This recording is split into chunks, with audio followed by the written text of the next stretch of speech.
Hello, BookTube. I thought I'd come to you with a sort of supplementary video for my science fiction quickies. I've been asked a few things, and also there's been sort of not complaints, but saying, "Oh, why didn't I mention this?" Well, um, you got to remember these are just quick little things I'm holding up and reading the back, and sometimes there's the artist is noted inside, or sometimes I miss adding that into the notes, into the description, or I get the printing wrong or something like that because I'm just quickly doing this. So I do apologize. I try to do everything correct, but I'm not doing a lot of research at this point on any of these books at all because, and especially for the A.E. Van Vogt material, which I'm going to talk, well, that's what I'm going to talk about at the moment,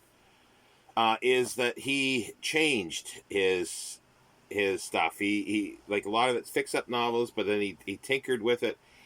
There's name change to books, and name changes from American versions to British versions, and possibly even some Canadian versions. And this takes a little bit of time to disentangle, and I'm not going to be doing that now. I eventually will be doing it for him on a book by book basis. So I will be. It won't be a critique of, well, the idea more will be disentangling the source material if it's a fix up novel, and then the differences between versions. That will be the thrust of it. But I will talk about the stories, and I guess there will be some judgment made, my judgment on whether it works, what he's done for the fix up and so forth. But anyway, there's a number here that I've got that are either the same title but different covers, and there's a few because I started when I started moving stuff around and rearranging here. I've done it in like there's three different steps here that sort of happened. I had started and I started putting stuff onto some shelves, like rearranging it so they could just get them off the sort of floor and around. And then a friend came over, or a couple friends came over and helped me organize a little bit because there was some heavy boxes that needed to be moved and emptied. So again, stuff got moved around, and I don't know where it is at the moment. And then I decided for the science fiction ones, the ones that were still here or sitting around me, as I was putting them up as the quickies. After I was done with that, I was separating them into two different boxes: Simac and A.E. Van Vogt. At the moment, the Simac box is full. The A.E. Van Vogt, there's still quite a bit missing, and I've still got quite a few around here and to still do the quickies with. So this isn't sort of complete, but it's just sort of an interim thing because I've been asked a lot of times to show the A.E. Van Vogt collection that I have. I will eventually do that once I get some shelves up and I have everything on shelves, so I know what I actually have and the different versions or the different covers that have been gifted to me. But here's one here that I know I have two different covers of, but I can't find the other one. I'm sure I do because I remember hauling it on two different occasions. This is the Panther, the British edition, and it's a beautiful condition. The spine is fine. There's just the absolute minor wear around the edges. There is some yellowing to the pages. It's Granada Publishers. This is from 1978. It's the publishing Granada Publishing and Panther Books, 1978. You see, that's the other thing when I hold these up and do these. When I do this, I'll sometimes just quickly put down, and I should have put Granada, like the full thing, published by Granada Publishing Limited in Panther Books, 1978, or whatever the edition this one is. And I haven't done that. I haven't done the consistency. So there has been some minor sort of things. Well, why have I done that? Well, it's because it's just, I'm just quickly putting this stuff up. The information's there, the picture you have. It's sort of, if you want to do the extra work, you can to do it at this point. This was just to get, to highlight each book separately and read the back bump on it. That's all it was, and it was just an afterthought to put the other information down below, because it takes a little bit of time to. I usually do it on my phone, so tap it out on my with my thumb. So basically, if it gets to a point, if people are complaining that I'm making too many mistakes or I should have added this, I'll stop putting the information down at the bottom, and I'll just hold the book up, and that's it. So, I'm not going to be bothered with that right now. Eventually, this will be done. With more detail of this material, and hopefully I'll supplement as well. Either I'll be looking for other versions of it, especially when it's nice to have the covers, but I'm more interested in the different versions of text to look at. That's what I'm doing. And there has been a few people that have asked about the Lost 50 Stars, and I'm not sure if they were asking about the DAW. This is the DAW printing of it. There has been other ones. This is cover price $175. So this is. It looks like it's 1972 printing. No, actually, sorry, no. It's the fourth printing of it, so I don't know exactly what date this had come out. So it originally came out in DAW in 1972, so this is the fourth printing. So again, I don't know. I have to do some research on that to get the exact date, and I'm not bothering with that now. These other ones are sort of, there are different covers for these, and a few I do have, but I can't locate them now. Here's ones that I think I've shown one, and I'll be showing another one. Here is the first edition. Is that right? No, sorry, no. This is the first DAW edition of Supermind. Really cool cover, and the usual DAW yellow spine. This is 1977, and this one is the first printing in January 1977. And it's, like I say, it's unread, or at least, it hasn't been read aggressively. However that's going to be, I guess it's that way. And there is a little bit of, wear around it, a little bit of soiling to the back that may come off. But I'm not too concerned at the moment. As I say, eventually I will be doing these things. And here is, I think this is the third printing. Yeah, here's the third printing that has a different cover. Now, this was also, see, it's got a price of $175. This I do know. There was a Canadian edition of this that I think the only difference is it had $195 for the price. Canadian $195. And there was a Canadian edition of this one as well, which probably just had maybe like $150 on it, or maybe $160 or something like that. And I believe it was the same cover as well. And there is even, there's a British edition of this, which I do not have, by the New English Library. Here's one that's really kind of cool. This is the, it's not the first American edition, I don't believe. It's Paperback Library. These are a bit old, so some of them are in better condition than others, but I'm just glad to have whatever I have here. Okay, no, this is the second printing, the Paperback Library edition. The first printing was November 1965. This is the second printing, November 1968.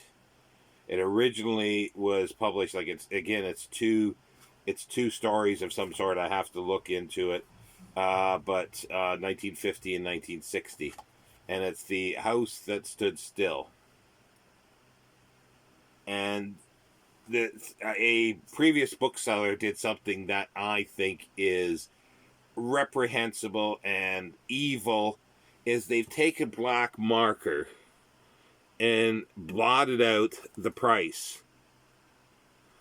And it's like, come on. Like, you're selling it. Put the price in the corner, like somebody did here. It looks like it was 10p. Might have been 10p or £1.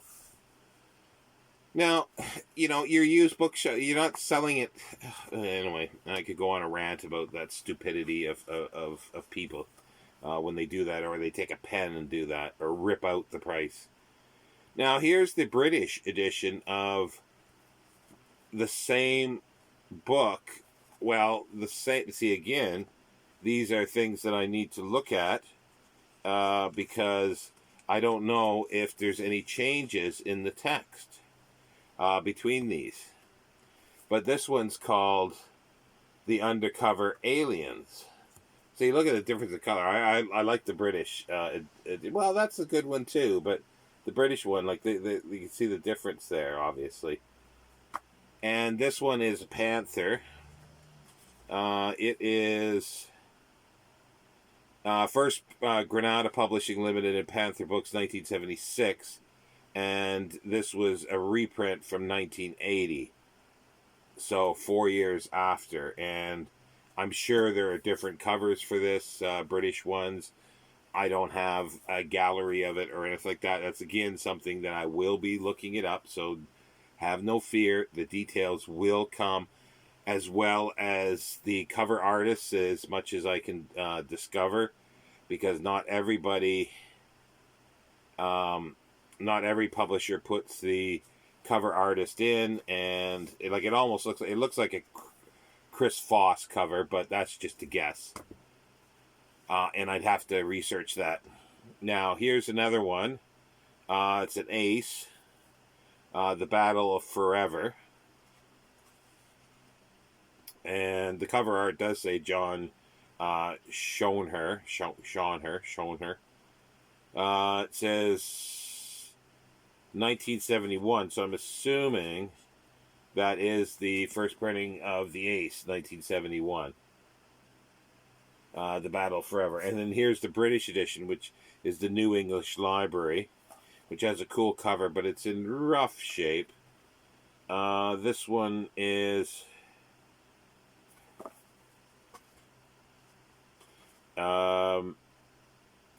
first. This appears to be a first Nell New English Library edition, 1973. So there you go. There's the differences in the two covers. Again, I don't know if there's a difference in the text, and that's, again, as I say, I will be exploring that. This one, I do have a number of I have 2 copies of this. This is okay, let's look at the American edition here, called Rogue Ship. It's an interesting cover. It looks really plain, but it's really kind of cool. Like a spaceship going by either a huge planet in eclipse, or it's I'm not sure. And this is a Berkeley Medallion edition, September 1966. So originally it was copyright 1965. Let me see. Hardcover probably. Yeah, double day. It was a double day, but it originally was in. Again, this is a fix-up. So there were short stories in If magazine and Astounding. So all that kind of information. I have not put any of that down in the description when I've shown these. But yeah, and I do like the Berkeley. This is a Berkeley Medallion. I do like the Berkeley Medallion edition. This one's a bit plain, but then we got the British edition, which is again the Granada, which are really, really cool. Again, I'm sure that's Chris Foss. Oh no, that's Peter Jones. It says on the back. Let me see. Does that say on the back of the other one?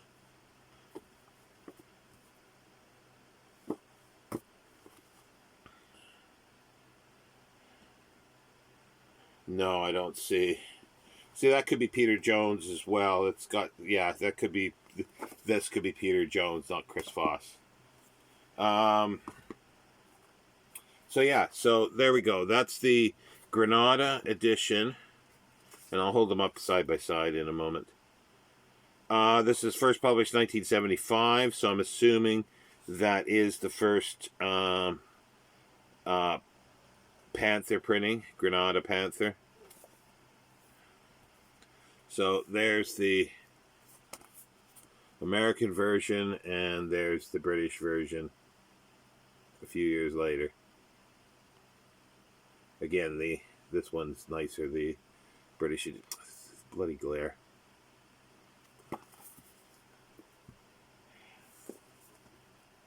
Now, here's something that's kind of interesting. I've got a couple copies of this, but this is a publisher too that I like. I'll show you the American edition here, for the American edition first. A McFadden book, 1967. So I think this is the. It says complete text of the hardcover edition. So that would have been published. By the looks of it, 1950. Again, I have to verify these things, so don't. If you are interested, you will have to look it up at this point by yourself. But I'm just going by the information that's in the copyright page, and sometimes that's never complete. So you can't always go by that. But anyway, it says McFadden book 1967. So it's McFadden Bartel book, and I really really like these. And the cover, again, I don't know who the cover art is. I will have to look that up if it is known. But yeah, I've got a couple copies of these in as good a shape. And then you got the British version, which is called Earth's Last Fortress. It's very different. Now, there's more difference than in this. That says it's the original text. This is first Sphere edition, 1977, but it was first published by Sedgwick and Jackson in 1973 under the title The Three Eyes of Evil. And the Earth's Last Fortress was copyrighted 1969 by Ace Books, and The Three Eyes of Evil copyrighted 1959 by Ace Books. So there you go. And the Earth's Last Fortress is the same, or potentially the same, as the Masters of Time, but this was put together from two short stories. So this is the British with another one, and then there's also another novel, I believe, that's called Earth's Last Fortress. So as I say, it's complicated. He is complicated. This one here was co-written by A. Van Vogt and his wife E. Main Hull. It's actually quite... This one I enjoyed. I reread it recently. It's The Winged Man. It's a time travel story. And this is a Berkeley Medallion edition. First Berkeley Medallion edition, May 1967. But it's got copyright dates 1944 and then 1966. 1944 for Street and Smith, which would have been astounding. But again, I need to disentangle that because I think it was a fix-up, as far as I can remember. And here's the British edition, which is really cool. It's a Sphere edition. Look at the... I'll just hold them up. This one's in a lot better condition. This one has, it's still nice, but it's got some wear and tear on it, but the text is fine. I was able to read this, and then this one was gifted to me, and it's a Sphere edition. Let's see what it says here. It's got the dates of 66 and 44. It was first published in Great Britain in 1967 by Sedgwick and Jackson, and then the first Sphere Books edition, 1970. So, and this one is, what did I say it was? 1967. So, 3 years later, it was in the UK in the Sphere edition, which is really cool. Okay, I got one more to show at this point. That's all I'm going to show right now. Again, this is a DAW book, and I think there could be a couple different DAW covers for this. This is The Man with 1,000 Faces. This is a first printing, a DAW printing 1974, and the cover is by Vincent DeFate. And then we've got the British edition, which has a really cool cover. It's a bit faded on the spine and some creases. This is Sedgwick and Jackson, 1975. Originally published in the U.S. by DAW Books. That would have been 1974. First published in Great Britain in 1975. Published in this edition, 1975, by Sedgwick and Jackson. So it's making it sound like in 1975 there might have been another printing, most likely a hardcover. Sedgwick and Jackson did hardcovers as well, so there was most likely a hardcover with this. And there we go, the difference in covers. So I hope that sort of satisfies a few people's cravings for A.E. Van Vogt's covers and editions. As I said, I am not going to be doing too much detail on my science fiction quickies at all. If I do put anything in, it will be simply, just simple information. And I do apologize that occasionally I might slip up and put the wrong date, or I may not look at the edition line or the printing line and just see that it says first printing. And as I say, and sometimes the information is not complete in the copyright pages either. So yeah, but eventually I will verify everything and go through these books. It's a longer project that I'll be doing, and I'm still toying with the idea of whether to do them chronologically of what like the novels he's done, and then flip back and forth to the short stories that are the fix-up parts. I am unsure at this point what I'm going to do. And if I do that first, I think, is it Slan? I think it might have been his first book. But then that has like 4 or 5 different versions. So that's going to take me quite a while. I need to get the other versions, either electronically or hard copy. Because there was the magazine version, then there was a hardcover version, Arkham House, I think, that had changes in it. Then there was another reprint, I believe, that may or may not have changes. There was an abridged version that came out again in a magazine. Then he rewrote it again at least 2 more times. So there's 4 or 5 different versions for Slan.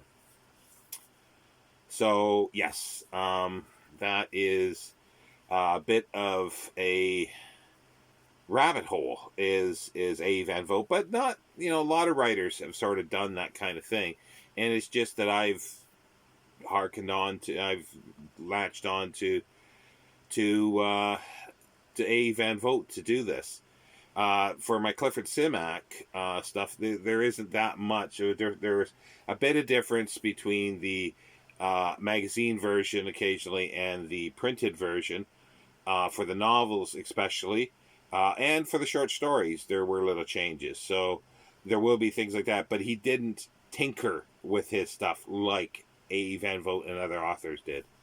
So anyway, that's it. And this has gone on way longer than I expected. But I hope it satisfies a few people's needs in the interim. Thank you.